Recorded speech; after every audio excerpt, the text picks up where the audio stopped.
Hey everyone, I'm doing a veiled chameleon cage setup. For anybody that's thinking about getting a veiled chameleon or has one and wants to do a cage similar to the one I have set up. First off, this is the Rupti Breeze 24-24-48 cage. Bought it on Amazon for I think 80 bucks. So here's Yoshi. That's my male veiled chameleon. He's about a year old. He's a pretty nice chameleon so far. He hasn't bitten me or hissed or anything yet, so that's pretty cool. You need the proper setup if you're getting a veiled chameleon with the lighting. There's two lights you'll need. The first one is a UVB, the 5.0, right there. And the second one is a basking bulb. That's the 75 watt basking bulb, and the basking bulb hits about there. So he gets plenty of warmth if he sits there, but usually he's been hanging over here for a while and he's still pretty warm. This black light, that's a third light. You don't need that. I have it in there and I turn it on when it gets a little chilly just for some heat, but I shut it off and rarely ever have it on actually. And then these two lights are on timers. They both come on at 8 o'clock in the morning and go off at 9 p.m. at night. So he gets plenty of sun or lighting and whatnot. So the foliage I have is all fake. You could put real plants in there. Just make sure you look up that plant's not poisonous to the chameleon. But most of the foliage is on this side. And how I have all those pretty much set up, I just have them dangling and whatnot. But all of my foliage is zip tied. I don't know if I can get one here. Let's see.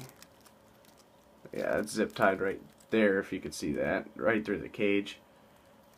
All my foliages, all the plants are zip tied on there. The vines are zip tied as well, right back there if you can see that, and right up there if you see that. But all those are zip tied this way they don't fall down. And I use a smaller zip tie so you're not ripping a big hole in the cage. I got the thermometer and the humidity gauge there. It's about 80 degrees in there now and 80 degree humidity, so that's pretty good. And how I keep the humidity up, I have this automatic mister. These are pretty nice. I have it zip tied in there to aim over here and hit all this foliage. And when it drips, I have this Tupperware down here. I actually have to clean that out here soon. But that's just filled with coconut fiber. This way it absorbs the water, and this is where the main drip actually is, but it drips kind of some other places, but not as bad as it does there, as you can tell, which is why it's filled up.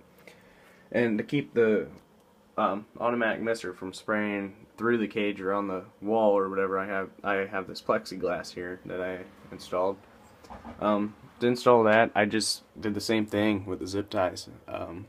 As you can see, I drilled holes in the plexiglass and then used the zip ties to hold it up into the cage. And that's how I got the plants to stay up. There's a zip tie there, if you can see that. It's kind of dark, but that's how I got the plants to hang on the plexiglass and on this side too. But the automatic mister is pretty nice. It's a Rupti Rain. You can set the time, hours right there. It's kind of dark. And the duration. Right now I have it set for every 3 hours it sprays for 30 seconds. And that's a pretty long time, but those are really nice. I really like that instead of the dripper. I used to have the dripper and it would just keep dripping and kind of flood. So this thing's pretty nice. And it gives him the water he needs with the water falling off the leaves, and also the humidity as well.